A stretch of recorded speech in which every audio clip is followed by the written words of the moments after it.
Have you ever gone camping? Do you enjoy the scenery and being able to sleep outdoors? Now, have you ever gone camping in a cyclone with harsh rain and wind pulling your tent down? Or how about gone camping worried about your safety as to where your tent is?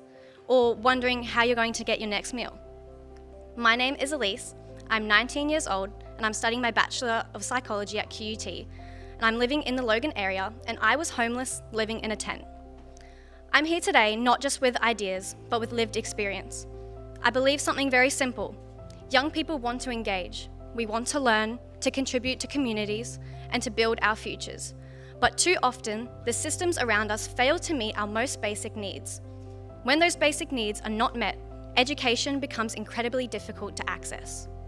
Today, I want to talk about housing instability, dignity, and a practical change that could help to keep young people connected to education. The action I'm advocating for is simple.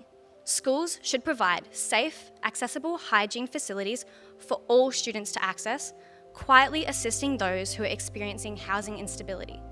Because when dignity is protected, engagement becomes possible. During years 11 and 12, I was battling homelessness. Throughout year 12, I was struggling whilst having to give my all into my leadership role as school captain. I spent most of my time couch surfing before I eventually lived in a tent for 6 months. This happened during one of the most stressful times of my schooling, my final exam block. During that time, I didn't have stable housing, food security was uncertain, and something many people take for granted became one of my biggest daily challenges: access to basic hygiene. I didn't have reliable access to showers, I didn't have access to washing machines or dryers, and keeping my school uniform clean became a daily challenge. When I was in school, I relied on a gym membership simply to access a shower or even just to go to the toilet.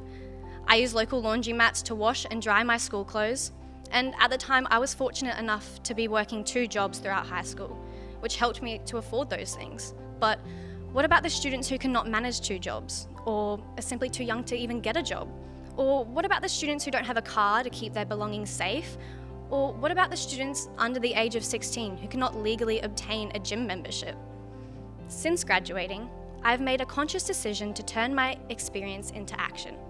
Today, I deliver well-being and mentoring programs at my former high school, working with students who may be experiencing instability in their own lives. Through this work, I've been able to use my lived experience to identify practical gaps and offer realistic solutions. And one thing has become very clear to me.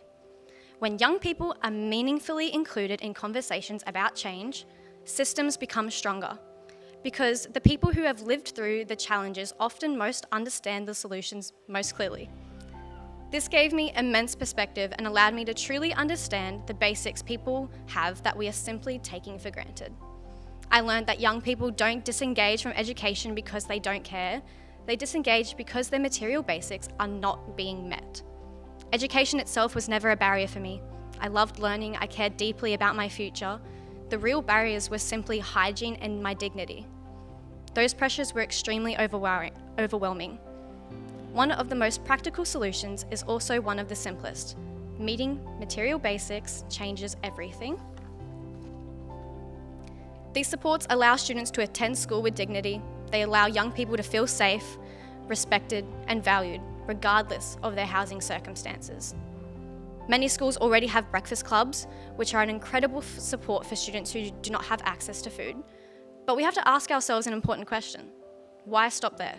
Why are we not expanding supports to include hygiene facilities, particularly in low socioeconomical areas like Logan? Support should exist from the beginning. There are already organisations doing incredible work in these spaces, charities like Share the Dignity that provide feminine hygiene products, and organisations like Orange Skies that provide free washing machines and dryers to communities and schools with free installation. These organisations exist because they have identified the same problem, but the reality is that we cannot solely rely on these organisations to fill the gaps. The need is too great and the impact is too important, because these supports should be embedded within the systems that young people rely on every day, schools.